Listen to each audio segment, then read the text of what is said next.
மாணவர்களே, ஆண்டவராகிய இயேசு கிறிஸ்துவின் நாமத்தில் எனது அன்பின் வாழ்த்துக்களை நான் தெரிவித்துக் கொள்கிறேன்.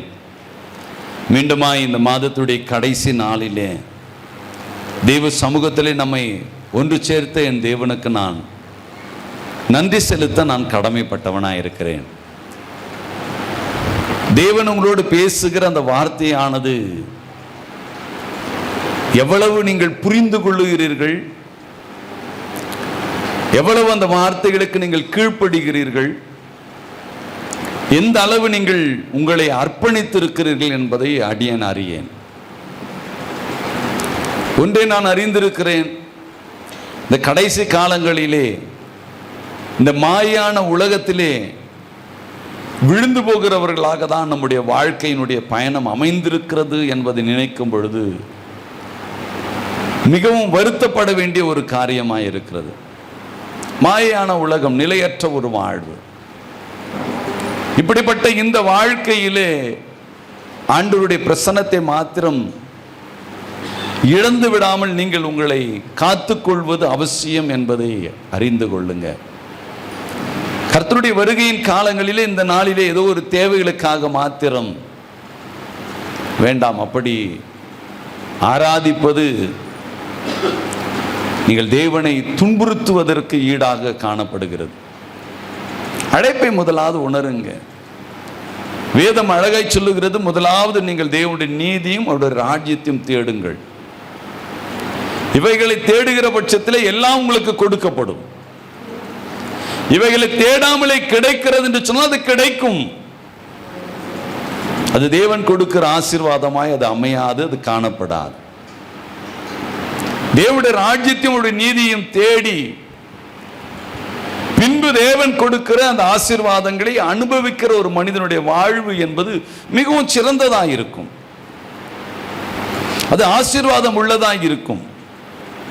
அதில் வேதனை கலந்திருக்காது, அதில் சந்தோஷம் சமாதானம் நிறைந்திருக்கும், அதில் தோல்வி காணப்படாது, அதில் ஆண்டவருடைய வழிநடத்துதலை காண முடியும். என கருமையான தேவனுடைய பிள்ளைகளை வாசிக்க கேட்கலாம். உபாகம் 5வது அதிகாரத்தை எடுத்துக்கொள்ளலாம். உபாகம் 5வது அதிகாரத்திலே 9வது வசனத்தை வாசிக்கும் பொழுது அவர் சொல்கிறார், நீ அவைகளை நமஸ்கரிக்கவும் வேண்டாம், உன் தேவனாகிய கர்த்தராய் இருக்கிற நான் எரிச்சலுள்ள தேவனாய் இருந்து உன்னை பகைக்கிறவர்களை குறித்து பிதாக்களுடைய அக்கிரமத்தை பிள்ளைகளிடத்தில் 3ஆம் 4ஆம் தலைமுறை மட்டும் விசாரிக்கிற தேவனாய் இருக்கிற என்று சொல்லுகிறார். தேவன் ஒரு மனிதனுடைய காரியங்களை என்ன செய்கிறார் என்று சொன்னால் 3ஆம் 4ஆம் தலைமுறை மட்டும் விசாரிக்கிறார். அது தீமையாய் இருக்குமானாலும் சரி, அது நன்மையாய் இருக்குமானாலும் சரி. ஆபிரகாமுடைய வாழ்வு தேவனுக்கு அது பிரியமாய் இருந்தபடியினால் தேவன் விசாரித்து அவர்களை நடத்தியது ஆபிரகாம், ஈசாக்கு, யாக்கோபு என்று சொல்லி அந்த சந்ததி ஆசீர்வாதமாய் கடந்து சென்றதை நாம் மறந்துவிட முடியாது.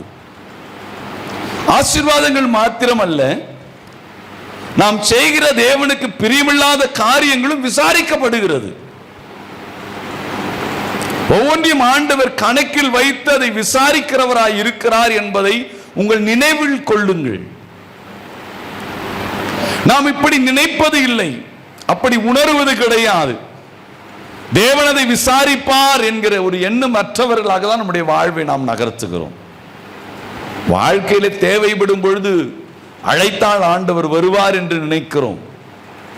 ஒரு காரியத்தை நன்றாக புரிந்து கொள்ளுங்க. தேவன் ஆசீர்வாதங்களை கொடுக்கிற தேவன் தான். ஆனால் எல்லாருக்குமே அந்த ஆசீர்வாதங்களையும் சாபங்களையும் பின்தொடரும்படி விசாரிக்கிறாரா என்பதுதான். எல்லாருடைய வாழ்க்கையிலும் அது விசாரிக்கப்படுவது கிடையாது. எசேக்கியேல் தீர்க்கதரிசி அழகாய், இன்னும் அழகாய் அவர் சொல்லுகிறதை நம்மால் பார்க்க முடிகிறது. எடுத்துக்கொள்ளலாமே, எசேக்கியேல் தீர்க்கதரிசன புத்தகம் 18வது அதிகாரத்தை எடுத்துக்கொள்ளலாம்.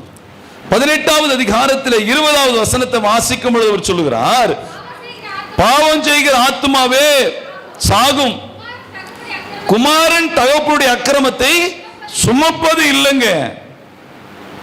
குமாரன் தகப்பனுடைய அக்கிரமத்தை அவன் சுமப்பது இல்லை.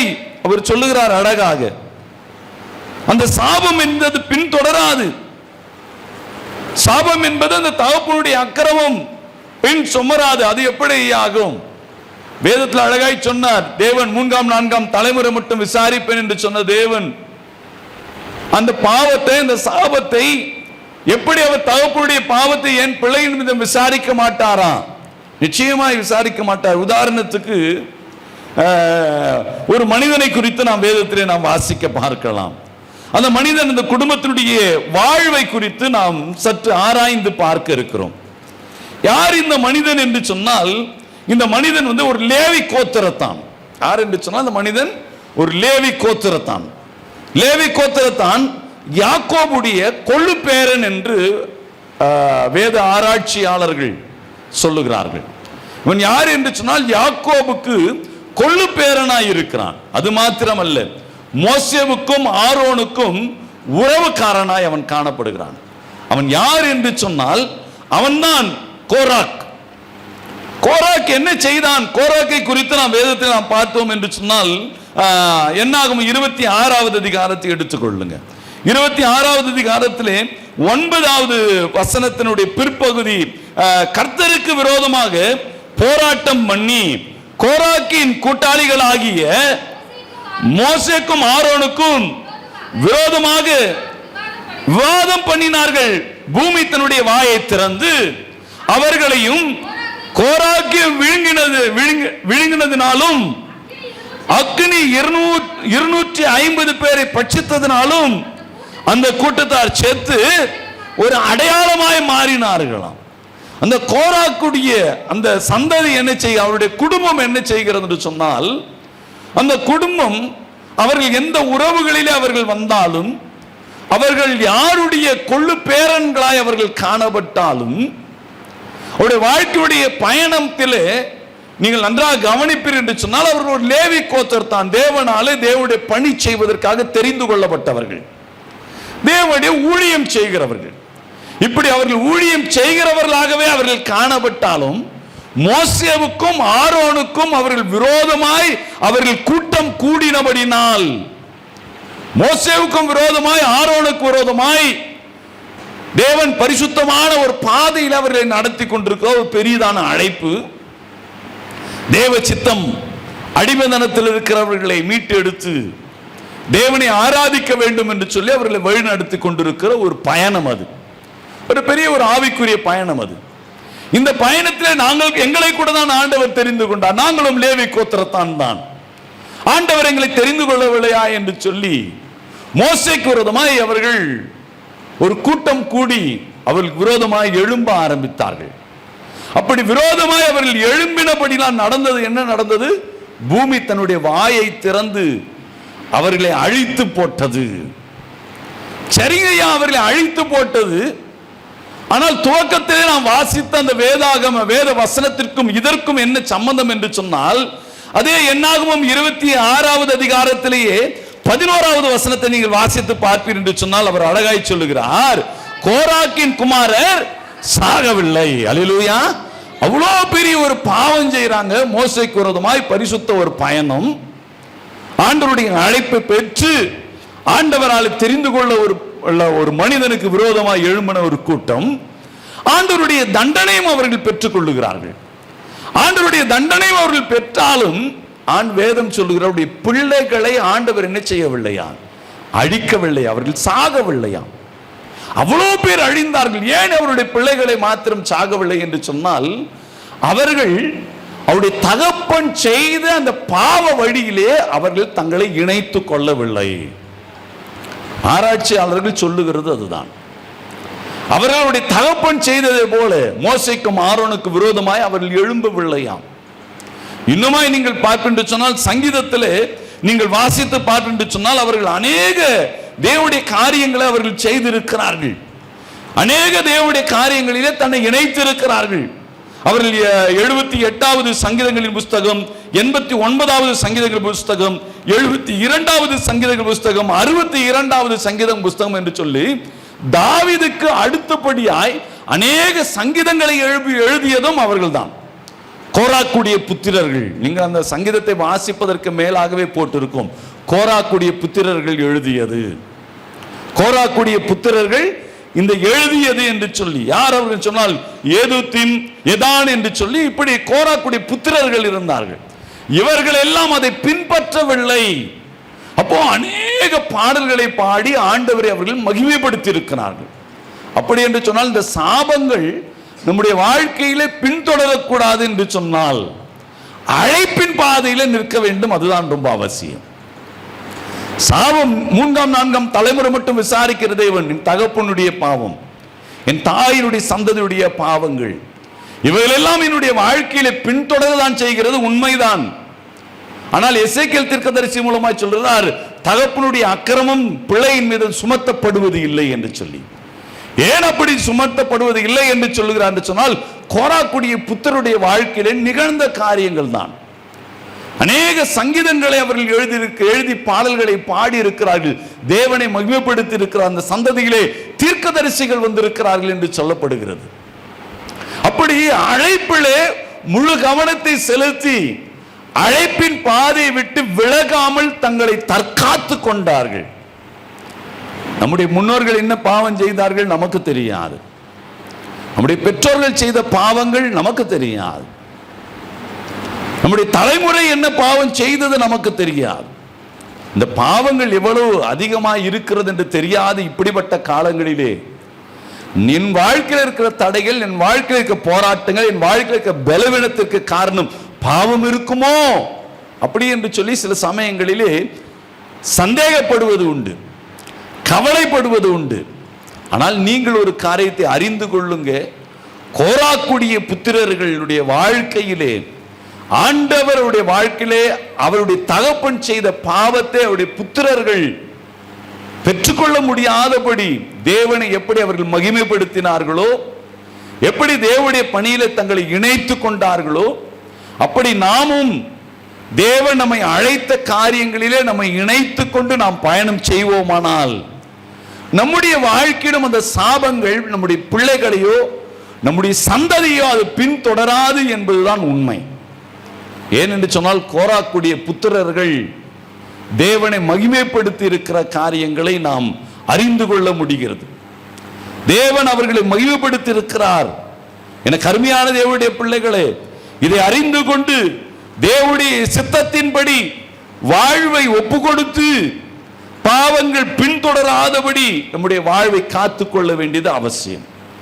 ஆனால் இன்று நாம அப்படி தேவனுடைய காரியம் இணைத்துக் கொள்ளுகிறோமா என்று சொன்னால் இல்லை. சுகபோக வாழ்வை தான் தேடி ஓடுகிறோம். சுகபோக வாழ்வை தேடி ஓடுகிறோம். இதுதான் இன்று பெருகிக் கொண்டிருக்கிறது. சுகபோக வாழ்வில வாழ்ந்து விட்டால் போதும், எல்லாவற்றையும் சாதித்து விடுவேன் என்று நினைக்கிறோம். ஆனால் இது சாபங்களை முறிக்காது. ஆசீர்வாதங்களை தேடி ஓடலாம், சந்தோஷங்களை தேடி ஓடலாம், நிம்மதியை தேடி ஓடலாம், இளைப்பாறுதலை தேடி ஓடலாம். சாபங்கள் முறிக்கப்பட வேண்டும் என்பதுதான் அவசியம். இந்த சாபங்கள் முறிக்கப்பட வேண்டும் என்கிற எண்ணமற்றவர்களாய் சுகபோக வாழ்வை தேடி ஓடிக்கொண்டிருக்கிறபடினால் தான் நாம் சில சமயங்களில் உலகத்தில் எவ்வளவு ஆசீர்வாதங்களை பெற்றாலும், நன்மைகளை நான் பெற்றிருக்கிறேன் என்று சொன்னாலும் அந்த நன்மைகளை நம்மால் அனுபவிக்க முடியாமல் போகிறது. அந்த நன்மைகள் நம்முடைய வாழ்வை சேருவது கிடையாது. நிறைய ஆஸ்திகளை சேமிக்கிறோம். ஒரு வயது வரை ஓடி ஓடி உழைத்து ஆஸ்திகளை சேமிக்கிறோம். ஆஸ்திகளெல்லாம் சேமித்து வைத்த பின்பு அதை அனுபவிக்க முடிகிறதா என்று சொன்னால் அநேகருடைய வாழ்க்கையில அனுபவிக்க முடிவது கிடையாது. ஐயா, ஆஸ்திகள் இருக்கிறது, எல்லாம் இருக்கிறது, ஆனால் எனக்கு பிபி இருக்கிறது, சுகர் இருக்கிறது, கொலஸ்ட்ரால் இருக்கிறது, என்னால் அப்படி சுவையாய் உண்ண முடிவதில்லை என்று சொல்லி உலக பிரகாரமாய் இருக்கிற அநேக மனிதர்கள் சொல்லுகிறதை நம்மால் பார்க்க முடிகிறது. ஆவிக்குரிய வாழ்க்கையிலும் அப்படிதான். நாம் ஓடு ஓடு என்று சொல்லி ஓடுகிறோம், அனுபவிக்கிறோம், ஆனால் அதை அனுபவிக்க முடிகிறதா? அதை நம்முடைய கண்கள் காண முடிகிறதா? நம்முடைய கண்கள் காண வேண்டும். நாம் அதை அனுபவிக்க வேண்டுமானால் கோராக்குடைய புத்திரரை நீங்கள் கவனித்து பாருங்கள். கோராக்குடைய புத்திரர்களும் அப்படி ஆட்சி அதிகாரங்களின் மீது கவனம் செலுத்தி சுகபோக வாழ்வு வாழ வேண்டும், என் தகப்பன் சொல்வது சரிதான் என்று சொல்லி உலகம் சொல்லுகிறது சரி, நண்பர்கள் சொல்லுகிறார்கள் சரி, ஏன் சில சமயங்களிலே ஊழியர்களும் சொல்லுகிறார்கள் கர்த்தர் உன்னை ஆசீர்வதிக்கிறார், கர்த்தர் உனக்கு விடுதலை கொடுக்கிறார், நன்மையான காரியங்களை உனக்கு செய்கிறார் என்று சொல்லி இந்த சுகபோக வாழ்வை காண்பித்த உடனே நாம் அதை பெற்றுக்கொள்ள பிரயாசப்படுகிறோமே தவிர ஆனால் ஆண்டவர் அது எனக்கு கொடுப்பதற்கு அது தகுதி உள்ளவனாய் நான் இருக்கிறேனா என்று சொல்லி அந்த சுய பரிசோதனை நாம் செய்வது கிடையாது. சுய பரிசோதனை செய்து பாவங்களை விட்டு நம்மை பரிசுத்தப்படுத்தி ஓடுகிறோமே, அதுதான் ஆவிக்குரிய அழகு, அதுதான் ஆசீர்வாதங்களை அனுபவிக்கிற ஒரு வாழ்க்கை பயணம்.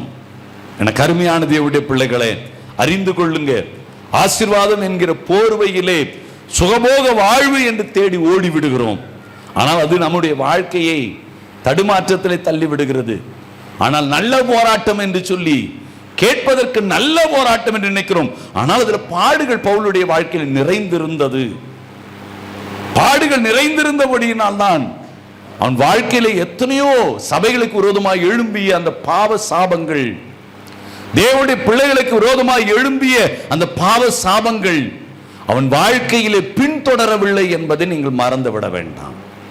என கருமையான தேவனுடைய பிள்ளைகளே, நம்முடைய வாழ்க்கையிலும் அந்த பாவ சாபங்கள் நம்முடைய வாழ்க்கையில பின்தொடரக்கூடாது என்று சொல்லி நீங்கள் விரும்புவீர்களானால் நீங்கள் செய்ய வேண்டிய ஒரே ஒரு காரியம், ஆசீர்வாதம் ஆசீர்வாதம் என்று ஓடுவதை காட்டிலும் என் பாவம் கழுவப்படுவதற்கான வழி என்ன என்பதை அறிந்து கொண்டு முதலாவது தேவனுடைய நீதி ஒரு ராஜ்யத்தையும் தேடுங்கள், பின்பு கிடைப்பதுதான் உண்மையான ஆசீர்வாதம் என்பதை உணர்ந்து முதலில் தேவனுடைய ராஜ்யத்தை தேடுங்கள். முதலில் தேவனுடைய சித்தத்தை நிறைவேற்ற வேண்டும் என்கிற எண்ணத்தோடு உங்களுடைய வாழ்வை நகர்த்துங்கள். அதன் பின்பு கிடைப்பதுதான் ஆசீர்வாதம். ஆசீர்வாதம் கிடைத்த பின்பு ஒருவன் ஊழியம் செய்கிறேன் என்று சொல்லி ஓடுவான் என்றால் அது தேவன் கொடுக்கிறது ஆசீர்வாதமாய் அது காணப்படாது என்பதை மறந்துவிட வேண்டாம். அது சுகபோகத்தை தேடி ஓடுகிற ஒரு வாழ்வு. பாடுகளாயிருந்தாலும், கண்ணீரின் பாதையாயிருந்தாலும், உபத்திரவமாயிருந்தாலும் அது ஆண்டவருக்கென ஓடி பாருங்க, ஆண்டவருக்கென உங்களுடைய வாழ்வை நகர்த்தி பாருங்க. அந்த வாழ்வு நிச்சயமாய் ஒரு பெரிய ஒரு நன்மையான பாதையிலே நம்மை நடத்தி செல்லும் என்பதிலே மாற்று கருத்து கிடையாது.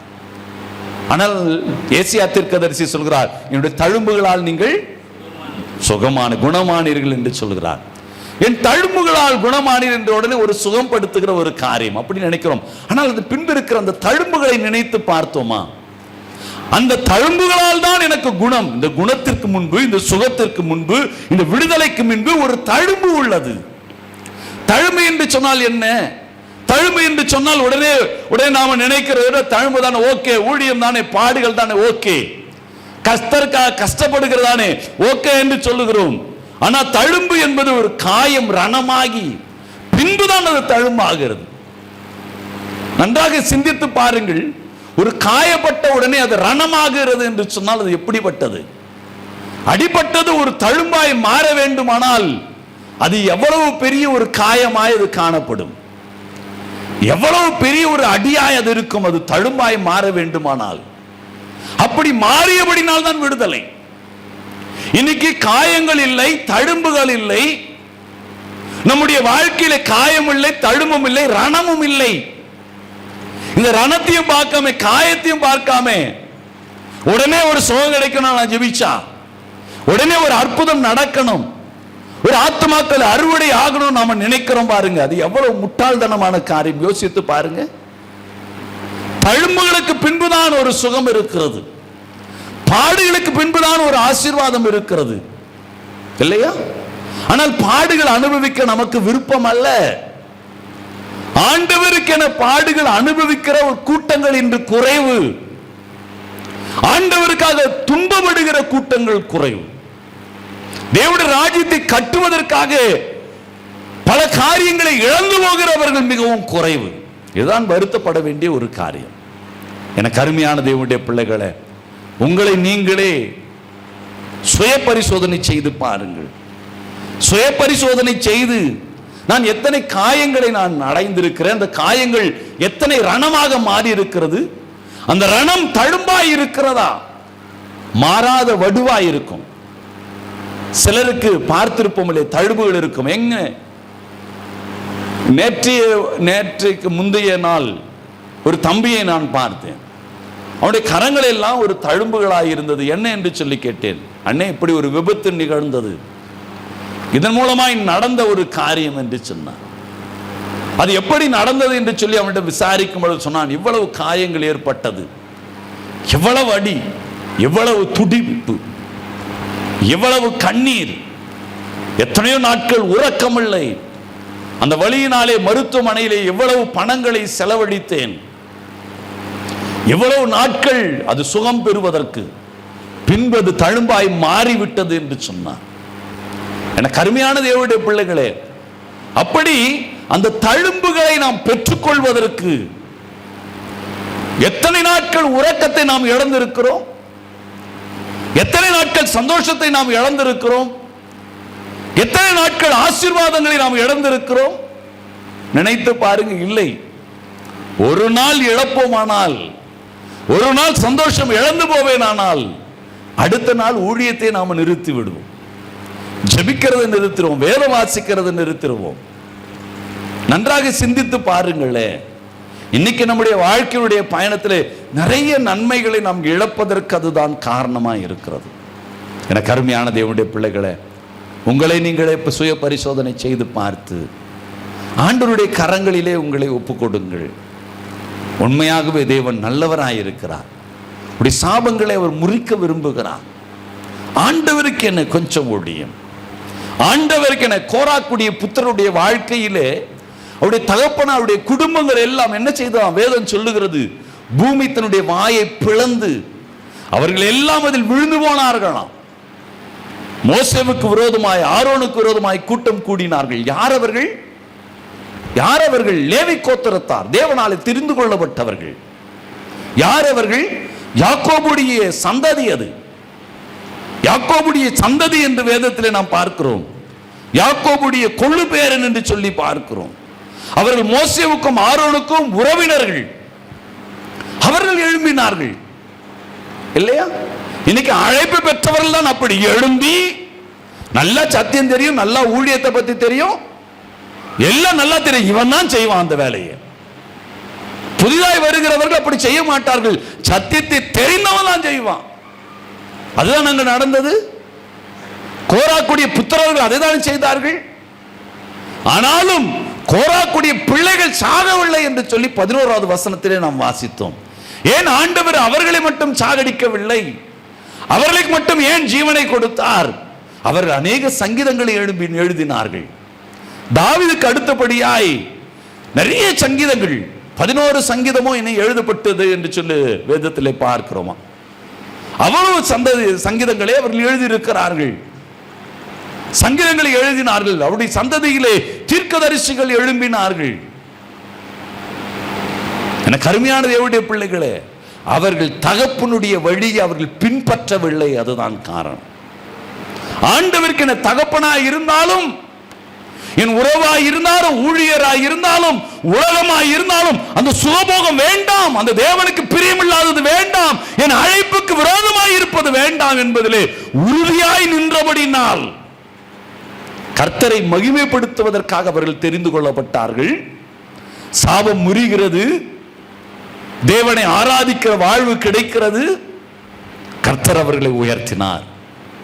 என கருமையான தேவனுடைய பிள்ளைகளே, சாபங்கள் பல விதத்தில் நம்முடைய வாழ்க்கையில் பின்தொடரலாம். நமக்கு தெரியாது. நம்முடைய பார்வையில் நம்முடைய பெற்றோர்கள் உயர்ந்தவர்களாய் தெரியலாம். நம்முடைய தாத்தா பாட்டி, நம்முடைய முன்னோர்கள், நான் எந்த சந்ததி தெரியுமா? நாங்கள் இவ்வளவு பெரிய சந்ததி, 4-5 தலைமுறையாய் நாங்கள் இருக்கிறோம், கிறிஸ்தவர்களாகவே இருக்கிறோம், அப்படி என்று சொல்லி நீங்கள் பல காரியங்களை நீங்கள் பேசலாம். ஒரு காரியத்தை நன்றாக நீங்கள் புரிந்து கொள்ளுங்கள். அவர் மூலமாய் வருகிற சாபங்கள் நமக்கு தெரியவே தெரியாது. அது நம்மை பின்தொடர்ந்து கொண்டுதான் இருக்கிறது. அது 3-4 தலைமுறை மட்டும் ஆண்டவர் அதை விசாரிப்பேன் என்று சொல்லி இருக்கிறார். விசாரிக்கிற தேவனாய் இருக்கிறார். அது விசாரிக்கிற தேவன் அவர். ஆனாலும் அந்த இடத்தில் இந்த சாபங்கள் முறிக்கப்படுகிறது. அப்படி என்று சொன்னால் நாம் செய்ய வேண்டியது என்ன? ஆண்டவருக்காக கொஞ்சம் காயங்களை ஏற்றுக்கொள்ளுங்க. கொஞ்சம் ரணமாகட்டுமே, கொஞ்சம் அந்த பாடுகளை அனுபவியுங்களேன். சுகபோக வாழ்வு என்று சொல்லி சேற்றில் நீங்கள் நரகத்தில் விழுவதை காட்டிலும் நல்ல போராட்டம் என்று சொல்லி பாடுகளை நீங்கள் அனுபவித்து பாருங்க. கர்த்தருக்கென அந்த தழும்புகளை ஏற்றுக்கொள்ளுங்க. அந்த தழும்புகளுக்கு பின்புதான் சுகம் இருக்கிறது, தழும்புகளுக்கு பின்புதான் ரட்சிப்பு இருக்கிறது, தழும்புகளுக்கு பின்புதான் ஆத்தும அறுவடை இருக்கிறது. தழும்புகளுக்கு பின்புதான் தேவ சித்தம் நிறைவேறுகிறது. தேவன் மகிமைப்படுகிற ஒரு வாழ்வு நமக்கு கிடைக்கிறது. ஆனால் நமக்கு தழும்பு வேண்டாம். இன்றைய நாள் கிறிஸ்தவர்களுக்கு தழும்பு வேண்டாம். கர்த்தருக்கென நான் எதையும் இழப்பதற்கு ஆயத்தமாயில்லை. கர்த்தருக்கென எந்த பாடுகளையும் நான் அனுபவிக்க மாட்டேன். கொஞ்ச நேரம் ஆண்டவருக்கென ஒப்பு கொடுத்து கொஞ்ச நேரம் வருவதற்கு முன்பாக ஒருவருக்கு நீங்க போன் பண்ணிட்டு கர்த்தருடைய மகிமைக்காக செய்திருப்பீங்களா? யோசித்து பாருங்களேன். இல்லை.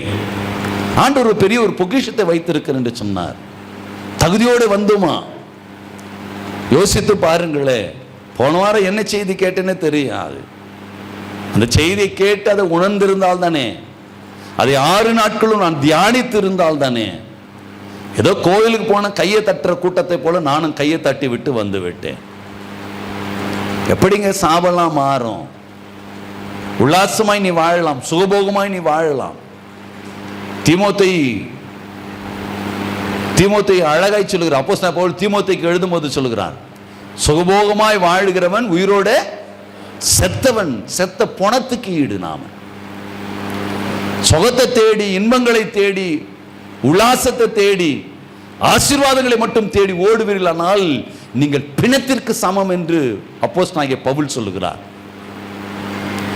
நீங்கள் பிணத்திற்கு சமானமானவர்கள் என்று சொல்லுகிறார். எவ்வளவு வேதனையான ஒரு காரியம் இல்லை? இந்த அப்படிதான் ஆவிக்குரிய பயணம் காணப்படுகிறது. மத்தேயு 26வது அதிகாரம் 39வது வசனம்.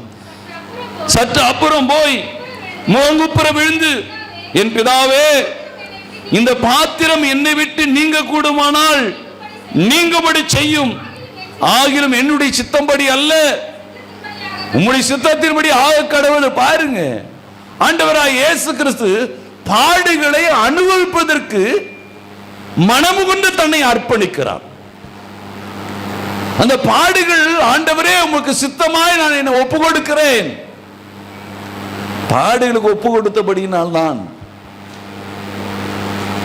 அவர் சிங்காசனம் அவருக்கென ஒன்று இருந்தது. அப்போஸ்தலனாகிய பவுல் பாடுக்கென தன்னை ஒப்பு கொடுத்தபடியினால்தான் பரலோக வாழ்வை அடைய முடிந்தது. நீங்க கூடுமானால் நீங்கட்டும். சுகபோக வாழ்வு பல இருந்தது ஆண்டவராகிய இயேசு கிறிஸ்துவுக்கு. அப்போஸ்தலனாகிய பவுலுக்கு எத்தனையோ சுகபோக வாழ்வு இருந்தது. சுகபோக வாழ்வு பல உண்டு. நமக்கு வாழ முடியாத வாழ்வதற்கு பல வழிகள் இருக்கிறது. உல்லாசமாய் வாழலாம், சந்தோஷமாய் வாழலாம், இன்பத்தோடு வாழலாம், இன்முகத்தோடு வாழலாம். ஆனால் அதெல்லாம் தேவ சித்தம் அல்ல. அது பிணத்துக்கு சமனமான ஒரு வாழ்வு. வேதம் அழகாய் சொல்கிறது, முதலாவது தேவனுடைய நீதியும் ராஜ்யத்தையும் தேடு, பின்பு கிடைப்பதுதான். நீதியை தேடாம, ஒரு ராஜ்யத்தை தேடாம, அழைப்பின் நோக்கத்தை உணராம, ஆசீர்வாதம் மட்டும் கிடைத்தால் போதும், பாச்ச தொட்டா போதும் அப்படின்னு ஓடுவதனால் ஒரு பயனை நீங்கள் பெற முடியாது. அந்த சாபங்கள் பின்தொடர ஆரம்பிக்கிறது. 3ஆம் 4ஆம் தலைமுறை மட்டும் விசாரிக்கிறார். உன் பிள்ளையினிடத்தில் அதை விசாரிப்பார், மறந்து விடாதே. கோராக்குடைய புத்திரர்கள் நமக்கு ஒரு முன்னுதாரணம். சாபத்தை முறித்தவர்கள் அவர்கள்.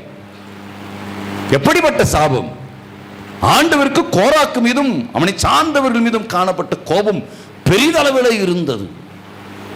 அந்த கோபத்தில் பூமியை வாயை பிளந்து அத்தனை பெயரையும் பூமி உள்ளே வாங்கி கொண்டது. அவர்களை எல்லாம் பூமிக்குள்ளே புதைக்கப்பட்டார்கள். அப்படிதான் வேதம் சொல்லுகிறது. வாசிங்க மீண்டுமாய் அந்த வசனத்தை. என்னாகும் 26வது அதிகாரத்தை வாசி எடுத்துக்கொள்ளுங்க.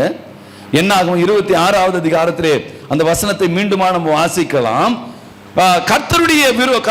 கர்த்தருக்கு விரோதமாய் போராட்டம் பண்ணி கோராக்கினுடைய கூட்டாளிகளாகி மோசேக்கும் ஆரோனுக்கும் விரோதமாய் விவாதம் பண்ணினார்கள்.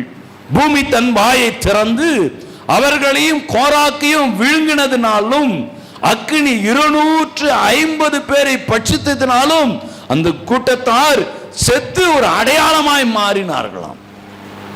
ஒரு அடையாளமாய், இப்படி ஆண்டவருக்கு விரோதமாய், ஆண்டவருடைய சபைக்கு விரோதமாய், அழைப்புக்கு விரோதமாய் ஓடுன ஒரு பாவம். அவ்வளோ பெரிய ஒரு பாவம் இல்ல. அந்த பாவத்தை ஆண்டவர் கோராக்கு மட்டுமல்ல, கோராக்கு ஒரு கூட்டத்தையே கூட்டுக்கிறான். லேவி கோத்திரத்தான் அல்லாதவர்கள் எல்லாரையும் கூட்டி மோசேக்கு விரோதமாக எழுப்பி, அவ்வளவு பெரிய ஒரு பாவம் இல்லை, அந்த பாவத்தை ஆண்டவர் முறித்தாருங்க. அப்படிப்பட்ட பாவமே முறிக்கப்படுகிறது என்று சொன்னால் நம்முடைய சந்ததியுடைய பாவம் முறிக்கப்படாதா என்ன? நிச்சயமாய் ஆண்டவர் முறிப்பார். அல்லேலூயா. அதற்கு நாம செய்ய வேண்டியது என்ன? அந்த தழும்புகளுக்கு பின்புதான் அந்த சுகம் இருக்கிறது, தழும்புகளுக்கு பின்புதான் ஆரோக்கியம் இருக்கிறது, தழும்புகளுக்கு பின்புதான் ரட்சிப்பு இருக்கிறது, தழும்புகளுக்கு பின்புதான் என் வாழ்க்கை ஆசீர்வாதமாய் மாறுகிறது என்பதை நாம் முதலாவது உணர வேண்டும். தழும்புகள் என்றால் என்ன? காயம் ரணமாக வேண்டும், ரணம் தழும்பாய் மாற வேண்டும். ஒரே நாளில் கிடைக்கிறதல்ல. அந்த காயத்தினுடைய வலி ரணமாய் மாறும் பொழுது வலி துடிக்கும். அது மீது கொஞ்சோண்டு ஒரு விபத்தில் நமக்கு ஒரு காரியம் நடக்கிறது, ஒரு விபத்து நடக்கிறது, காயங்கள் ஏற்பட்டு விட்டது என்று சொன்னால் அது ரணமாய் மாறும் பொழுது, அதை ட்ரெஸ்ஸிங் பண்ணும் பொழுது டின்ச்சர் போட்டு துடைப்பாங்க, அதனுடைய வலி தாங்க முடியாது. அது ரணமாய் மாறி அது தழும்பாய் மாறணும். ஆவிக்குரிய பயணம் நமக்கெல்லாம் ஒரு விளையாட்டு. காயமும் இல்லை, ரணமும் இல்லை, தழும்பும் இல்லை. ஆனால் நம்ம எல்லாம் ஊழியத்துக்கு ஓடுவோம், நம்ம எல்லாம் ஜெபிப்போம், நம்ம எல்லாம் ஆவியில நிரம்புவோம். நம்ம ஜெபிச்ச ஆத்மா வரவே இல்லை. ஏன் வரல? ஃபோன் பண்ண உடனே வரணும், போய் சந்தித்த உடனே வரணும். ஆனால் ஆண்டவருக்கு என்ன காயப்பட்டு இருக்கிறோம்? எத்தனை ரணமானது, எத்தனை இழப்புகள் இருக்கிறது, எத்தனை பாடுகள் இருக்கிறது, எத்தனை கண்ணீரின் பயணம் இருக்கிறது. இல்லை, ஆண்டவருக்கென எதையும் நாம் இழப்பதற்கு ஆயத்தம் இல்லை, ஆண்டவருக்கென கொடுப்பதற்கும் ஆயத்தம் இல்லை. கோராக்குடைய புத்தருடைய வாழ்க்கையில் இருக்கிற சாபத்தை முறித்த ஆண்டவர் நம்முடைய வாழ்க்கையில் இருக்கிற சாபத்தையும் ஆண்டவர் முறிப்பார். எனக்கு அருமையான தேவனுடைய பிள்ளைகளை அறிந்து கொள்ளுங்க. மத்தேயு 16வது அதிகாரத்தை எடுத்துக்கொள்ளலாம். அதுல 22வது வசனத்தை வாசிக்கும் பொழுது, அப்பொழுது பேதுரு அவரை தனியே அழைத்து கொண்டு போய், ஆண்டவரே, இது உமக்கு நேரிடக்கூடாது, இது உமக்கு சம்பவிப்பதில்லை என்று அவரை கடிந்து கொள்ள. இது நடக்கக்கூடாதப்பா, இப்படிப்பட்ட ஒரு தண்டனை வேண்டாம், இப்படிப்பட்ட ஒரு பாடு வேண்டாம், இப்படிப்பட்ட ஒரு சித்திரவதை வேண்டாம், இப்படிப்பட்ட ஒரு துன்பப்படுகிற காரியம் வேண்டாம், விட்டுடாத, அது நடக்கக்கூடாது. பாடுகள் வேண்டாம். உலகம் அப்படிதான் சொல்லும், நண்பர்கள் அப்படிதான் சொல்லுவாங்க. அநேக இடங்களில் ஊழியக்காரனை சொல்றான், அந்த பாடுகள் இல்ல, உனக்கு கஷ்டங்கள் இல்ல, ஆசீர்வாதம் உண்டு என்று சொல்லுறான். அல்ல, தழும்புகளால் தான் நீ குணமாக முடியும். பாடுகளுக்கு பின்புதான் விடுதலை உண்டு. ஆண்டவர் சித்திரவதை செய்யப்பட வேண்டும், அடிக்கப்பட வேண்டும், சிலுவையில் அறையப்பட வேண்டும், ரத்தம் சிந்த வேண்டும், ஜீவனை கொடுக்க வேண்டும். அப்பொழுதுதான் இந்த உலகத்தை ரட்சிக்க முடியும். காயங்களும் இல்லை, ரணமும் இல்லை, தழும்பும் இல்லை, ஒரு கூட்டம் வேண்டும் என்று சொல்லுவது நிராகரித்தார். இதேதான் ஆண்டவர். ஆண்டவர் இப்படிப்பட்ட கூட்டத்தை தான் நிராகரிக்கிறார், இப்படிப்பட்ட கூட்டத்தை தான் வெறுக்கிறார். போ அப்பாலே போ சாத்தானே என்று சொல்லி தேவ சித்தம் நிறைவேறுவதற்காக தன்னை ஒப்பு கொடுத்தார். பாடுகளுக்குள் தன் வாழ்வை கடந்து செல்லும்படியாக ஒப்பு கொடுத்தார். நமக்கெல்லாம் வேலை கிடைச்சிடுச்சுன்னா, வீடை கட்டிட்டா, கல்யாணம் நடந்துட்டா, பிள்ளைங்க பிறந்துட்டா போதும், அவ்வளவுதான். நம்ம ஊழியர்னா ஒயிட் காலர் ஜாப் மாதிரி, ஹாய் பாய், கோயிலை பார்த்தோன்னு ஒரு புத்தி போட்டுட்டு போயிட வேண்டியது தான். தேவ சித்தம்லாம் நிறைவேறுமா? தேவநாமம் மகிமைப்படுமா? இல்லை, மகிமைப்படாது. அழைப்பை முதலாவது எப்பொழுது நீங்க உணர்வுகிறீர்களோ, அழைப்பு நோக்கத்தை எப்பொழுது உணர்கிறீர்களோ அன்றுதான். இல்லை என்று சொன்னால் இந்த சாபங்கள் பின்தொடர்ந்து கொண்டு இருக்கிறதுன்றதை மறந்துடாதீங்க. இந்த சாபங்கள் முறியணும் அப்படின்னாலே, கோராக்குடைய புத்திரர்கள் தகப்பனுடைய வழியை பின்பற்றவில்லை. கோராக்குடைய புத்திரர்கள் சங்கீதங்களின் மூலமாய் தேவனை பாடி மகிமைப்படுத்தினார்கள். அந்த சந்ததியிலே தீர்க்கதரிசிகள் எழும்பினார்கள். தேவ சித்தத்தை நிறைவேற்றி தேவனுடைய நாமத்தை மகிமைப்படுத்தி இந்த பாவ சாபங்களை முறித்தார்கள். மறந்துடாதீங்க. நம்ம அப்பா அம்மா நம்ம பிள்ளைகளுக்கு என்னங்க சொல்லுவோம்? நம்ம கெட்டவன் சொல்லுவோமா? இல்லை, அப்படி சொல்றது கிடையாது. நாங்களாம் யார் தெரியுமா? நம்மளாம் ஹைலைட், நம்மளாம் அப்படியே மேலே காமிச்சோம். எங்கள் அப்பா யார் தெரியுமா, எங்கள் தாத்தா யாரு தெரியுமா, அவங்க செய்ததெல்லாம் மறந்துட்டு இருக்கோம். நாம எப்படி மறைச்சோமோ நம்ம பிள்ளைகளுக்கு, நம்முடைய முன்னோர்களும் அப்படிதான் அந்த பாவ சாபங்களை மறைச்சிட்டாங்க, நல்லவங்களாவே நமக்கு காமிச்சிட்டாங்க. நிறைய பாவங்களை அவங்க வளர வளர திருத்திக்கினாங்க. ஆனால் பாவங்கள் அப்படியே பின்னாடி தொடர்ந்து வருது, அதிகரித்து கொண்டுதான் வருகிறது. ஆனால் இந்த பாவங்கள் முறியறதுக்கு ஒரே வழி, ஒரே காரியம், ஆண்டவருக்கு என தன்னை அர்ப்பணித்த கோராக்கூடிய புத்திரர்களை போல இந்த சாபங்கள் முறிவதற்கு ஆண்டவராக இயேசு கிறிஸ்து எப்படி தழும்புகளை ஏற்றுக்கொண்டாரோ அதுபோல அப்போஸ்தலனாகிய பவுலுடைய சந்ததியிலே காணப்பட்ட அந்த பாவத்தை அவன் எப்படி நல்ல போராட்டம் என்பதை நினைத்து அந்த பாடுகளுக்குள் தன்னை இணைத்துக் கொண்டானே, அதுபோல நீங்களும் நானும் என்று காயப்படுகிறோமோ, அந்த காயம் என்று ரணமாகிறதோ, அந்த ரணம் என்று தழும்பாகிறதோ, அந்த தழும்புகளால் தான் நம்முடைய வாழ்வு ஆசீர்வாதமாய் மாறும், நம்முடைய சந்ததி ஆசீர்வாதமாய் மாறும் என்பதை நீங்கள் மறந்துவிட வேண்டாம். புரிந்து கொள்ளுங்க. சோபக வாழ்வனால் கிடைக்கிற காரியம் அல்ல. நாம நினைக்கிறோம் போய் கை தட்டிட்டாக்கா, பாஸ்டர் ஜெபிச்சுட்டாக்கா, அவர் தீர்க்க தரிசனம் சொல்லிட்டா வாழ்க்கை மாறும் அப்படி நினைக்கிறோம். யார் வாழ்க்கை மாறியது? ஒருவரை காண்பியுங்க. ஒருவருடைய வாழ்க்கை வேதனை இல்லாத வாழ்க்கை ஒன்று காண்பியுங்க. இல்லை. மாயான உலகத்திலே, நிலையற்ற வாழ்க்கையிலே தேவனுடைய பிரசன்னம் அவனோடு எப்பொழுது இருக்கிறதோ, எப்பொழுதும் இருக்கிறதோ, அவனுடைய வாழ்க்கை தான் ஆசீர்வாதமான வாழ்வு. நமக்கெல்லாம் வேலை கிடைக்கிற வரைக்கும் தான் தேவ பிரசன்னம், சுகம் கிடைக்கிற வரைக்கும் தேவ பிரசன்னத்தை தேடுவோம் இல்லையா? கண்ணீர் துடைக்கப்படும் வரை, கல்யாணம் ஆகிற வரைக்கும், வேலை கிடைக்கிற வரைக்கும் நம்மளாம் ரொம்ப வைராக்கியமா இருப்போம்.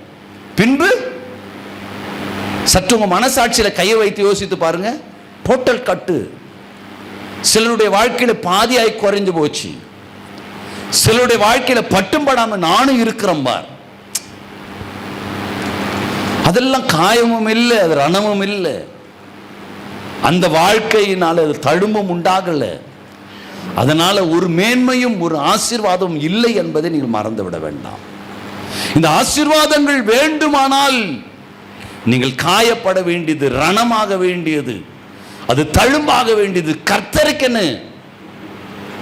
பாடுகளுக்குள் உங்களுடைய வாழ்வை நகர்த்துவது வேண்டும். ஆண்டவருக்கென சில இழப்புகள் வேண்டும் என்பதை நீங்கள் மறந்துவிட வேண்டாம். ஆண்டவராக இயேசு கிறிஸ்துவை பார்த்து சொன்னாங்க, வேண்டாம் அப்படி நடக்க கூடாது, உலகம் கூட தான் சொல்லுது, என்ன கஷ்டம் நாளைக்கு மாறிடுது. பார்த்தா மேஜிக் ஷோவா? ஆண்டவராக இயேசு கிறிஸ்துவை பார்த்தோன்னு என்ன சொன்னாங்க? ஆண்டவர் பேதுரு சொல்றான், இது இப்படி நடக்க கூடாது உன் வாழ்க்கையில், ஆண்டவரே நான் விட மாட்டேன். நிற்கிறான் பேதுரு, நிற்கிறான். பேதுருவை போல இன்னைக்கு அநேக நண்பர்கள், அநேக ஆவிக்குரிய மனிதர்கள், அநேக ஆவிக்குரிய காரியம் நமக்கு சப்போர்ட்டா இருக்கிறவங்க நிறைய பேர். ஏன் நிறைய பாஸ்டர், நிறைய ஊழியக்காரர் சொல்றது, இல்ல உனக்கு கஷ்டம் இல்லை, கர்த்தர் உனக்கு விடுதலை கொடுக்க போறாரு. கஷ்டம் போயிட்டால உடனே தீர்க்க தரிசனம், உனக்கு கஷ்டம் இல்லை, கர்த்தர் உனக்கு விடுதலை கொடுக்க போறாருன்றாங்க. இது என்ன மேஜிக் ஷோவா? பாடுகள் உண்டு. ஏன் இந்த பாடு? ஏன் இந்த கஷ்டம்? ஓ, ஏதோ ஒரு ரட்சிப்பு இருக்கிறது, ஏதோ சுகமாகிற காரியம் இருக்கிறது அப்படின்னு சொன்னால் இந்த பாடுகள் வேண்டும், இந்த துன்பங்கள் வேண்டும். அப்போதான் உலகம் ரட்சிக்கப்படுவதற்கு காரணமாய் அமைந்தது. ஊழியத்தில் ரட்சிப்புக்கு அதுதான் காரணம். ஊழியத்தில் ஆத்தும அறுவடைக்கு அதுதான் காரணமாய் இருக்கும் என்பதை நீங்கள் அறிந்து கொள்ளுங்க. 2 பேதுரு 2வது அதிகாரத்திலே 18வது வசனத்தில் அவர் சொல்கிறார், வஞ்சகமாய் நடக்கிறவரிடத்திலிருந்து அரிதாய் தப்பினவரிடத்தில் இவர்கள் அகந்தையான வீண் வார்த்தைகளை பேசி மாம்ச இச்சைகளிலும் காம விகாரங்களிலும் அவர்களை தந்திரமாய் பிடிக்குது. இந்த உலகம் ரட்சிக்கப்பட்டவனெல்லாம் தந்திரமாய் பிடிக்கிறது. ஆண்டவருடைய காரியமா தந்திரமா உனக்கு ஆசீர்வாதம் கேட்கிறான், உடனே உனக்கு ஆசீர்வாதம் என்ன வேண்டும்? உனக்கு ஆசீர்வாதம் வேண்டும், விடுதலை வேண்டும், தான் பெற்றுக்கொள், இந்தா உனக்கு. தந்திரமாய் பிடிக்கிறான் பிசாசு. தந்திரமாய் ஆதாம் ஏவாளை வீழ்த்தினான்.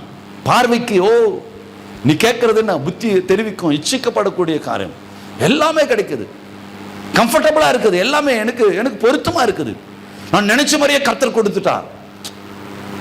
ஈஸியா கிடைச்சிச்சு, ரொம்ப சுலபமா கிடைச்சிச்சு, எவ்வளவு பேர் ரிஸ்க் எடுக்கிறாங்க, எனக்கு ஈஸியா கிடைச்சிடுச்சு அப்படின்றோம். இல்ல இல்ல, பாடுகளுக்கு பின்பு கிடைக்கணும், ஒரு ஜபத்துக்கு பின்பு நடக்கணும், ஒரு உபவாசத்துக்கு பின்பு நடக்கணும், ஆண்டவருக்கு அர்ப்பணிப்புக்கு பின்பு நடக்கணும். அர்ப்பணிப்பும் இல்லை, ஆத்தும பாரமும் இல்லை, ஆனா அந்த இடத்துல ஒரு அற்புதம். யார் செய்யறது? வேதத்தில் அழகாய் சொல்றார், அற்புதங்களை செய்கிற பிசாசுகள் என்று சொல்லி. பிசாசுகளும் அற்புதம் செய்யுது, பிசாசுகளும் அற்புதம் செய்யுது. இன்னைக்கு நமக்கும் பிசாசு செய்யறதுக்கும் என்ன வித்தியாசம் இல்லாம போயிடுச்சு. இன்னைக்கு அப்படிதான் போயிடுச்சு நம்முடைய வாழ்க்கையுடைய பயணம். அறிந்து கொள்ளுங்க ஆவிக்குரிய பயணத்தை குறித்து. ஆவிக்குரிய பயணத்தை அறிந்தவர்களாய் உடைய வாழ்வை நகர்த்துங்க.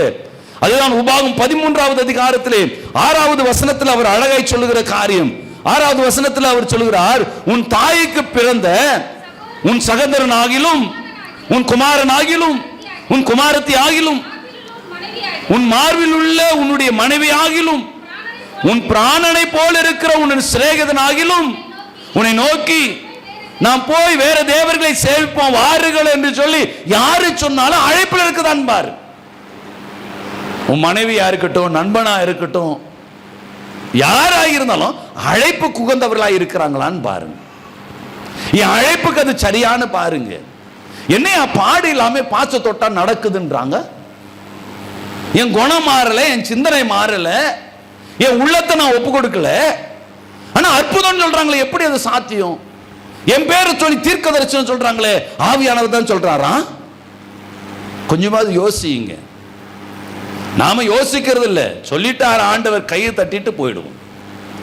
ஆண்டவர் ஆசீர்வாதம் சொல்லிட்டாரு, ஆண்டவர் விடுதலை சொல்லிட்டாரு, ஆண்டவர் அற்புதம் நடக்க போகுதுன்னு சொல்லிட்டாரு, உடனே ஓடிடுறோம். அல்ல இல்ல இல்ல, அது யாராக இருந்தாலும், உன் பிள்ளையாக இருந்தாலும், உன் மார்பில் இருக்கிற மனைவியாக இருந்தாலும், உன் ஜீவனை போல இருக்கிற நண்பனாக இருந்தாலும், யாராக இருந்தாலும் சரி, இது வேண்டான்னு சொல்றாங்களா, கொஞ்சம் யோசிங்க, நிதானமா இருங்க, கொஞ்சம் கவனிங்க.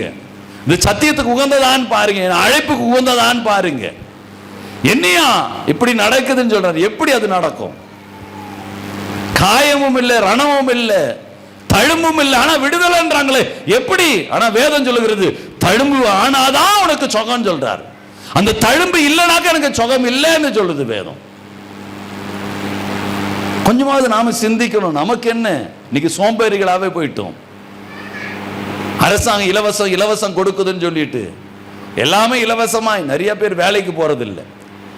தமிழ்நாட்டிலே வெளி மாநிலத்தான் எப்படி வந்தான், இலவசம் இலவசம் கொடுத்தவன் எல்லாம் குடிக்கிறான். வேலைக்கு ஒரு நாள் போயிட்டு குடிச்சிட்டு ஒரு வாரம் ஃபுல்லா குடிக்கிறான். வேலைக்கு போறதில்லை, வீட்டில் பட்னியா இருக்கிறாங்க. வீட்டில் அரிசி கிடைச்சிட்டு அவன் சோம்பேறியா போயிடுறான். வேலைக்கு ஆள் போறதில்லை, வெளி மாநிலத்தான் வர அவன் வேலை செய்ய ஆரம்பிச்சான். நாமெல்லாம் இலவசமா கிடைக்குது, அவ்வளவுதான். அந்த காசை வாங்கி, அரிசியை வாங்கி பொங்கி நீ சாப்பிட்டுக்கோ. ஒரு நாள் வேலைக்கு போயிட்டு 6 நாள் நான் குடிக்கிறேன். ஆமா, அப்படிதான். ஏதோ போய் யாரை தொட்டா, நம்ம தான் கூப்பிட்டாக்கா காணிக்க கொடுக்குறேன்னு சொல்லிட்டா தான் கியூவாய் நிறைய பாஸ்டர் எழும்பி இருக்கிறாங்களே, வராங்களே.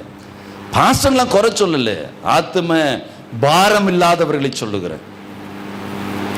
ரட்சிப்பை குறித்து பார்வை இல்லாதவங்களை சொல்றேன். காயமின்றி, ரணமுமின்றி, தழும்புமின்றி ஓடுகிறவர்களை நான் சொல்லுகிறேன். யோசித்து பாருங்களேன். ஆவிக்குரிய பயணத்தில் நம்முடைய வாழ்வை நாம் இப்படிதான் நகர்த்தி கொண்டிருக்கிறோம். அழைப்புகளே விட்டுடுங்க. அது அவன் நயம் காட்டி தான் இழுப்பான், அவன் நயம் காட்டி தான் நம்முடைய வாழ்வை தடுமாற்றத்திலே தள்ளுவான் என்பதை நீங்கள் அறிந்து கொள்ளுங்க. அறிந்து கொண்டு உங்களுடைய வாழ்வை நகர்த்துங்க. ஜாக்கிரதை உங்களுடைய வாழ்வை நகர்த்த பழகி கொள்ளுங்க. அது அப்போஸ்தலனாகிய பவுல் தீமோத்தேயுக்கு எழுதும்போது சொல்கிறார். 1 தீமோத்தேயு 4வது அதிகாரம் 1வது வசனத்தில் சொல்கிறார், ஆகிலும் ஆவியானவர் வெளிப்படையாய் சொல்லுகிறபடி பிற்காலங்களிலே மனசாட்சியில் சூடுண்டு பொய்யருடைய மாயத்திலே சிலர் வஞ்சிக்கிற ஆவிகளுக்கும் பிசாசுடைய உபதேசங்களுக்கும் செவி கொடுத்து விசுவாசத்தை விட்டு விலகி போயிட்டாங்க. விசுவாசமே போச்சு. அங்க பொய்யருடைய ஆவியில் அகப்பட்டு தழுமும் இல்லை, அந்த இடத்துல ரணமும் இல்லை, அந்த இடத்துல காயமும் இல்லை. உடனே அந்த உபதேசத்தெல்லாம் கேட்டு நாம என்ன செய்யறோம்? விசுவாசத்தை விட்டுட்டு தொலைச்சுட்டோம். விசுவாசத்தை ஒரு சாதாரண சத்தியத்தின்படி நீங்கள் விசுவாசிகளாவே சத்தியத்தின்படி உங்களுடைய வாழ்வை நீங்கள் நகர்த்தி இருப்பீர்கள், ஆனால் நிச்சயமா விசுவாசிக்குரிய கிரியைகளை ஒவ்வொரு கிறிஸ்தவனும் செய்ய முடியும். ஆனா வேதம் பொய் சொல்லல. வேதம் சொல்லுகிறது விசுவாசிக்கிறவனால் நடைபெறும் அடையாளம் என்று சொல்லுகிறது. விசுவாசிக்கிறவனால் முடியும், செய்ய முடியும். ஏன் முடியல?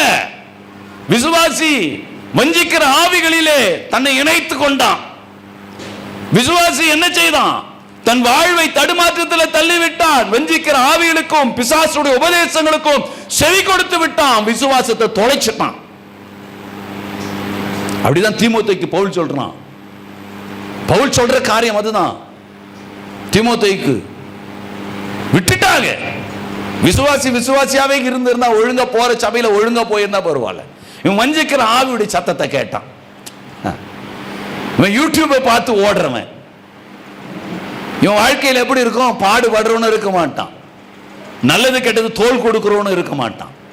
அவரு சொன்னாரு, இவரு சொன்னாரு, ஓடணும். ஒரு நன்மையும் அவனால் பெற்றுக்கொள்ள முடியவில்லை. அவன் விசுவாசியும் அழைப்பையும் அவன் விட்டு விட்டான். நன்மையை விட்டு விட்டான், ஆசீர்வாதங்களை விட்டு விட்டான். நன்மைகளையும் ஆசீர்வாதங்களையும் இழந்தவனாய் அவன் வாழ்வு தள்ளப்பட்டது. அதான் அப்போஸ்தலர் 20வது அதிகாரத்திலே 30வது வசனத்தை வாசிக்கும் போது அவர் சொல்கிறாரு, உங்களிலும் சிலர் எழும்பி சீஷர்களை தங்களிடத்திலே இழுத்துக் கொள்ளும்படி மாறுபாடானவைகளை போதிப்பார்கள் என்பதை அறிந்து கொள்ளுங்க. மாறுபாடானவைகளை அவன் பார்க்க ஆரம்பித்தான். இந்த மாறுபாடானவைகள் என்ன செய்தது? அவனுக்குள்ள இருக்கிற விசுவாசத்தை தொலைக்க செய்தது. மாறுபாடான கூட்டம் வேண்டாம், மாறுபாடானவைகளை பின்பற்றாதீங்க. பாடுகள் வேண்டும், பாடுகளுக்கு பின்புதான் பரீட்சை வேண்டும், அப்போதான் அடுத்த வகுப்பு நீ போக முடியும். பரீட்சை இல்லாமல் நீ அடுத்த வகுப்பு போகிறாய் என்று சொன்னால் அந்த சர்டிபிகேட் செல்லாது. அந்த சர்டிபிகேட் செல்லாது. வகுப்பறைக்கே செல்லாம கரஸ்ல படிச்சாக்கா அந்த சர்டிபிகேட் வேல்யூ குறைவு. கல்லூரிக்கு வகுப்பறைக்கு சென்று படிக்கிற மாணவனுடைய வெற்றி பெற்றவருடைய சர்டிபிகேட் வேல்யூ ஜாஸ்தி. ஒரு ஒழுங்கான ஒரு ஆவிக்குரிய சபைக்கு போய் அந்த சபையில தன்னை காத்துக்கொண்டு அந்த சத்தியத்தின்படி தன்னை விசுவாசத்துல காத்துக் கொள்ளுகிற ஒரு மனிதனாக அவன் இருப்பானால் விசுவாசிக்குரிய அடையாள காமிக்கலாம். இவன் தான் யூடியூப்ல போய் நிற்கிறானே. நீ எந்த சபையை சார்ந்தவனா இருந்தாலும் சபையினுடைய ஒழுக்கத்தில் உன்னுடைய வாழ்வை நகர்த்து. விசுவாசியாய் நில்லு, அந்த சபையுடைய போதகத்தில் நில்லு. நாம் அதில் நிற்கிறது கிடையாது. வஞ்சிக்கிற ஆவிகளையும் பிசாசுடைய உபதேசங்களுக்கும் இங்க கொஞ்சம் அங்க கொஞ்சம் அங்க கொஞ்சம், அவர் சொன்னதை பார்த்தியா, இவர் சொன்னதை பார்த்தியா, இவர் கெட்டு போனது எல்லாமே அது ஒரு 4 பேருக்கு அனுப்பி இல்ல, நான் கெட்டது நீயும் கெட்டு போகணும், மற்றவங்களையும் கெடுத்து. நல்ல ஒரு விசுவாசிகளை தேவ சமூகத்தில் உட்காருங்க. அதுல பாடு இருக்குதா சந்தோஷமா ஏற்றுக்கொள்ளுங்க. காயப்பட்டீங்களா சபையில, சந்தோஷமா இது ரணம் ஆகட்டுமே. அது வலி, அது ரணம், அவ்வளோ வலி இருக்கும். அதில் அப்படியே தழும்பாகட்டும். கற்றுக்கொள். ஒன்றும் இந்த காயங்களும் தழும்பாய் மாறணும். அது வடுவா மாறினதான், அது மாறவே மாறாது. அதை வடி பார்க்கும் பொழுதெல்லாம், அந்த காயத்தை பார்க்கும் பொழுதெல்லாம், ஓ நான் இப்படி செய்தேனா, இது இப்படி நடந்ததா, ஓ இந்த காரியமா அந்த காரியமா நினைங்க. அது ஒரு வடுவா மாறட்டுமே. திருப்பி அந்த காரியம் நடக்கக்கூடாது, திருப்பி அது வரக்கூடாது, திருப்பி என் வாழ்க்கையில் அது பிரவேசிக்க கூடாது. திருப்பி ஆண்டவருடைய சித்தம் இப்படிதான் எனக்குள்ள நடக்கணும். நில்லுங்க. அதுல கோராக்குடைய புத்திரர்கள் அப்படிதான். தகப்பன் சொன்னாலும் சரி, யாரு சொன்னாலும் சரி, தகப்பனுக்குள்ள நான் யார் தெரியுமா, நான் ஒரு லேவி கோத்திரத்தான், ஒரு தனி கூட்டத்தை அவன் டீமை ஃபார்ம் பண்ணிட்டான். தேவனுடைய கோபத்துக்கு தான் ஆளானான். ஆனா அப்படிப்பட்ட அந்த சாபம் கோராக்குடைய புத்திரர் மீது வரல. ஏன் வரல? ஏன் அந்த சாபம் வரல? தேவனை மகிமைப்படுத்துறதுல கவனம் செலுத்தினாங்க. தகப்பனுடைய தீய வழியை பின்பற்றல, ஆண்டவரை மகிமைப்படுத்தினார்கள், ஆண்டவருடைய பாதையில தன்னை இணைத்தார்கள். இணையங்க, கஷ்டம்தான். கோராக்குடைய புத்திரர் கேட்கறது நல்லா இருந்துச்சு. 4 பேர் என்ன சொல்லியிருப்பான், உங்க அப்பா தான் அந்த வேலையை செய்து தெரியுமா, உங்க அப்பா அவனுக்கு எது நடந்ததான் சொல்லியிருப்பாங்க. அப்பாவுக்கு இந்த சாபம் தான், ஒரு சின்ன தப்பு செஞ்சா கூட சொல்லியிருப்பாங்க, உங்க அப்பா புத்தி வருது பார் சொல்லியிருப்பாங்களே கோராக்குடைய புத்திரர்களை. இந்த காயங்கள் எல்லாம் ரணமாகி, ரணங்கள்லாம் தழும்பாகி, அவனை தேவனை பாடி பாடி பாடி மகிமைப்படுத்தி மகிமைப்படுத்தி அந்த சந்ததியிலே தீர்க்கதரிசிகள் எழும்புகிறார்கள். அவர்களுடைய ஜீவனை தேவன் காத்து கொண்டார்.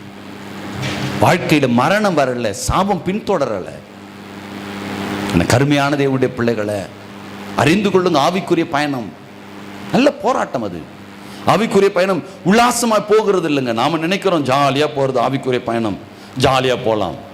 எச்சரிக்கையோடு போகணும், ஜாக்கிரதையாக போகணும். ஆவிக்குரிய பயணம் சபைக்கு போகணுமா, ஜாக்கிரதையாக இருக்கணும். தேவ பிரசன்னத்தை அந்த இடத்துல சுயத்தை காட்டக்கூடாது, மாம்சிகத்தை காட்டக்கூடாது. தேவ பிரசன்னத்தை மட்டும் உணரணும். கையை தட்டிட்டு போகிற இடம் கிடையாது சபை. சபையில் ஏதோ நடக்குது அப்படின்னு பண்றல, ஏதோ தேவன் என்னோட என்ன பேசுறார் அதை கவனிக்கிற இடம். அந்த சத்தத்தை புரிந்து கொள்ளும் பொழுதுதான் நீ பேச முடியும். நீ சத்தத்தை புரியாம நீ பேசி நோ யூஸ், பிரயோஜனம் இல்லை. டீச்சர் நடத்துகிற பாடத்தை கவனிக்காம அந்த பாடத்தில் இருக்கிற அந்த பாடம் உனக்கு எக்ஸாம்ல வரலனாக்க உனக்கு எப்படி இருக்கும்? உன் வாழ்க்கையில வரணும், அது ஃபேஸ் பண்ணணும். உனக்கு ஹோம்வொர்க் கொடுக்கணும், உனக்கு முட்டி போட வைக்கணும், டெஸ்ட் வைக்கணும், மந்த்லி டெஸ்ட் வைக்கணும், கோட்டையில் எக்ஸாம் வைக்கணும், ஆஃபைல எக்ஸாம் வைக்கணும். இதெல்லாம் சபையில் நடக்கணும். இதுதான் தழும்பாய் மாறி எக்ஸாம்ல நீ வெற்றி பெற முடியும். இதோட இல்லை. நம்ம நினைச்சிட்டோம் வாழ்க்கை ஏதோ முடிஞ்சிடுச்சு, வாழ்க்கை அவ்வளவுதான், வாழ்க்கை கிடைச்சிடுச்சு, வாழ்க்கையில் ஆசீர்வாதம் கிடைச்சிச்சு, பாஸ்டர் சொல்லிட்டார் அப்படின்னு நினைக்கிறேன். இல்லை இல்லை இல்லை, உணருங்க கொஞ்சம். அது எசேக்கியேல் தீர்க்கதரிசி அழகா சொல்கிறார். எசேக்கியேல் தீர்க்கதரிசி புத்தகம் 13வது அதிகாரம் 10வது வசனத்தில் சொல்கிறார், சமாதானம் இல்லாதிருந்தும் சமாதானம் என்று சொல்லி அவர்கள் என் ஜனத்தை மோசம் போக்குறார்கள். ஒருவன் மண் சுவரை வைக்கிறான், இதோ மற்றவர்கள் சாரமில்லாத சாந்தை அதற்கு பூசுகிறார்கள். சமாதானம் இல்ல, சமாதானம் சமாதானம் எப்படியா கிடைக்கும்? சமாதானம் விடுதலை விடுதலைன்னா மேஜிக் ஷோ நடத்துற ஆண்டவர். இப்படிதான் ஏமாந்து போறோம்ல. ஏன் வரல, தசமாக கொடுக்கலையா பாஸ்ட், அதெல்லாம் கேட்கிறாரு. குடும்பத்தில் குடும்ப ஜெபம் நடக்குதான்னு கேட்டாரா? கணவன் குடிச்சிட்டு மனைவி அடிக்கிறாரு, போய் அந்த இடத்துல நிப்பாரா? பாஸ்டர் நிக்க மாட்டார். ஜெபிக்கலாமா, ஜெபம் பண்ணு அப்படின்ட்டு அவரு போயிடுவார். நிக்கணும். அந்த சகோதரன் இன்று ரட்சிப்பை பெற்று சபைகளில் அங்கத்தினரா இருக்கிறார். அந்த குடும்பம் விடுதலையோடு தேவனை இன்று ஆராதித்துக் கொண்டிருக்கிறாங்க. எனக்கு கருமையான தேவனுடைய பிள்ளைகளை வேண்டும். ஒரு ஆத்ம ரட்சிப்பு என்பது ஏட்டு சுரக்காய் இல்லை. நாம நினைக்கிறோம் ஆத்ம ரட்சிப்பு என்பது ஏட்டு சுரக்காவை போல நினைக்கிறோம். அல்ல. புரிந்து கொண்டு ஆவிக்குரிய பயணத்தில் புரிந்தவர்களாய் ஆவிக்குரிய பயணத்தை நகர்த்துங்க. அதுதான் 2 ராஜாக்கள் அவர் அழகாய் சொல்கிறார். 2 ராஜாக்கள் 21வது அதிகாரத்திலே 20வது வசனத்தை வாசிக்கும் அவர் சொல்லுகிற காரியம், அவன் தன்னுடைய தகப்பனாகிய மனாசே செய்தது போல கர்த்தரின் பார்வைக்கு பொல்லாப்பானதை அவன் செய்யவில்லையா. தேவனுடைய பார்வைக்கு நீங்க என்ன செய்றீங்கன்னு பாருங்க. மற்றவங்க செய்தாங்க, அது நமக்கு வேண்டாம். அவர் செய்யறார், இவர் செய்யறார், அவங்க சொன்னாங்க, அதெல்லாம் வேண்டாம். கர்த்தருடைய பார்வைக்கு என்ன செய்யறன்னு பார். ஆண்டவருடைய பார்வைக்கு உன் செயல் என்ன என்று சொல்லிப்பார். அவர் சொல்லிட்டார், இந்த அதெல்லாம் வேண்டாங்க. வேதத்தில் இருக்குதா, வேதத்தில் இருக்குதான்னு கேளுங்க. வேதம் இல்லாத ஒரு பயணம் வேண்டாம், வேதம் இல்லாத ஊழியம் வேண்டாம், வேதம் இல்லாத சத்தியம் இல்லாத அறிவுரை வேண்டாம். நில்லுங்க, உறுதியா நில்லுங்க. கோராக்குடைய புத்திரர் தகப்பன் செய்தது போல அவர்கள் நடக்கவில்லை. நடக்காதீங்க. அந்த தேவன் உங்களோடு வருவார், அந்த தேவன் உங்களோடு நடப்பார், தேவன் உங்களுடைய வாழ்க்கையில உங்களுக்கு துணையா இருப்பார். அதுதான் 1 யோவான் 2வது அதிகாரம் 26, 27வது வசனங்களில் சொல்றாரு, உங்களை வஞ்சிக்கிறவர்களை குறித்து இவைகளை உங்களுக்கு எழுதி இருக்கிறேன். நீங்கள் அவராலே பெற்ற அபிஷேகம் உங்களை நிலைத்திருக்கிறது, ஒருவரும் உங்களுக்கு போதிப்பதில்லை. அந்த அபிஷேகம் சகலத்தையும் குறித்து உங்களுக்கு போதிக்காது. அந்த அபிஷேகம் உன்னோடு இருக்குது, யாருடைய பின்பற்ற வேண்டாம். தேவ ஆவியோட உங்களோடு இருக்கிறார். நீ கையிட்டு செய்கிற காரியங்கள் ஆசீர்வதிப்பார். நீ நடக்கிற இடம் ஆசீர்வாதமா இருக்கும், நீங்கள் பேசுகிறது ஆசீர்வாதமா இருக்கும், நன்மையா இருக்கும். தேவன் உங்களோடு இருப்பார். யாரையும் நீங்கள் பின்பற்றாது இருப்பீர்கள். ஆனால் பரிசுத்த வேதாகமத்தில் சொல்லுகிறபடி ஆண்டவராக இயேசு கிறிஸ்துவை மாத்திரம் பின்பற்றி பாருங்க. அவர் ஒருவரையே ஆராதனை செய்து பாருங்க, அவர் ஒருவரையே மகிமைப்படுத்தி பாருங்க. நாம் இன்னைக்கு யாரையே சொல்றோம், இவரால தான் அவங்களால தான் இயேசு கிறிஸ்துவே அந்த இடத்துல வர்றதில்லை. இயேசு கிறிஸ்து உயர்த்தி பிடிங்க, ஆண்டவரை மகிமைப்படுத்த பழகி கொள்ளுங்க, ஆண்டவரை மகிமைப்படுத்துங்க. பரிசுத்த ஆவி உங்கள் மேல் இருக்கிறார், ஒருவன் உங்களுக்கு போதிக்க வேண்டியதில்லை. ஜாக்கிரதையா ஓடுங்க, உங்களுடைய பயணத்தை நகர்த்துங்க. தேவன் உங்களோடு வருவார். ஒப்பு கொடுங்க, ஆண்டவருக்கு என்ன ஒப்பு கொடுத்தாதானே நாம இந்த பாத்திரம் நீங்க கூடுமானால் நீங்கட்டும், என்னுடைய சித்தத்தின்படி இல்ல உம்முடைய சித்தத்தின்படி ஆக கடவுது என்று சொல்லி ஆண்டவராக இயேசு கிறிஸ்து அந்த பாடுகளுக்கு என தன்னை ஒப்பு கொடுத்தார். அந்த தழும்புகள் தான் நீங்களும் நானும் இன்னைக்கு ஆராதித்துக் கொண்டிருக்கிறோம். நமக்கு பின் இருக்கிற சந்ததி ஆண்டவருக்கு என்ன எழும்ப வேண்டுமானால் நாம காயப்படாம ரணமாகாம நாம தழும்புகளை ஏற்றுக்கொள்ளாம, என் சந்ததி ஆசீர்வாதமா இருக்கணும், என் சந்ததி இப்படி இருக்கணும். எப்படிங்க? எதுனாங்க படிப்பை கொடுத்துட்டா சொத்தை சேர்த்துட்டா, ஒரு பூகம்பம் வந்தா சரியா போயிடுச்சு, ஒரு சுனாமி வந்தா சரியா போயிடுச்சு, அரசாங்கம் சில சட்டங்களை ஏற்றினா சரியா போயிடுச்சு, முடிஞ்சிடுச்சு. என்ன வேணா சேமித்து வைத்தது எங்கு போகும் தெரியா? ஒன்றும் நடக்காது. இன்று நாம என்ன நினைக்கும், அப்படி பாடுகளுக்கு போறது நமக்கு விருப்பம் இல்லை. நமக்கு ஜாலியா இருக்கணும், சுகபோகமாய் வாழணும். அதுதான் பவுல் அதுதான் சொல்றார், சுகபோகமாய் வாழ்கிறவர்கள் உயிரோட செத்தவர்கள். 1 தீமோத்தேயு 5வது அதிகாரம் 6வது வசனத்துல அப்படிதான் சொல்றாரு. அவன் செத்த பிணத்துக்கு சமம். சுகத்தை மட்டும் பாடு அனுபவிக்க மாட்டான், ஆண்டவருக்கு என்ன எதையும் இழக்க மாட்டேன், ஆண்டவருக்கு கொடுக்க மாட்டேன், கஷ்டப்பட மாட்டேன், நேரத்தை கொடுக்க மாட்டேன், வேலைக்குது சூழ்நிலை பலவீனம், ஆண்டவருக்கு என்ன இது நான் நடக்க மாட்டேன், நீ செத்தவனுக்கு சமம், நீ பிணம் என்று சொல்லுகிறார் பவுல். சோபோகமாய் வாழ்கிறவன் உயிரோடு அவன் செத்து போனவன் என்று சொல்லுகிறான். அதே போல் தீமோத்தேயுக்கு எழுதும்போது சொல்லுகிறார், 2 தீமோத்தேயு 3வது அதிகாரம் 4வது வசனத்தில் அவர் சொல்லுகிறார் காரியம், துரோகிகளாயும் துணிகரம் உள்ளவர்களாயும் இருமாப்புள்ளவர்களாயும் தேவ பிரியராயில்லாமல் சோபோக பிரியராய் இருக்கிறான். யார் அவன் சோபோக பிரியரா இருக்கிறான்? யார் இருக்கிறான்னு சொல்றார் அவரு. அவர் சொல்லுகிற காரியத்தை கவனிங்க. அவர் துரோகி தான் அப்படி இருப்பான். சோபோக பிரியர் யாரு? துரோகி, துணிகரம் உள்ளவனாய் இருப்பான், இருமாப்பு உள்ளவனாய் இருப்பான். அவன் தேவனுக்கு பிரியமாகவே நடக்க மாட்டான், தேவனுக்கு பிரியமாகவே எதுவுமே செய்ய மாட்டான். எல்லாம் அவனுக்கு சுகபோக பிரியம், எனக்கு பிரயோஜனமா பார்ப்பான், எனக்கு நல்லதுப்பா, கர்த்தாவே இது எனக்கு கிடைச்சா நல்லா இருக்கணுமா. அவன் தான் சுகபோக பிரியன். ஆண்டவரே இப்படி ஒண்ணு கிடைச்சான், அப்படி ஒரு வாழ்வை கொடுத்தான், இப்படி ஒண்ணு நடந்தானோ, நீ சுகபோக பிரியர். நீ சுகபோக பிரியர். வேதத்துல பவுல் சொல்லுகிறார், நீர் என்ன செய்ய சித்தமா இருக்க, உம்முடைய சித்தத்துக்கு என்ன ஒப்பு கொடுக்கிறேன்.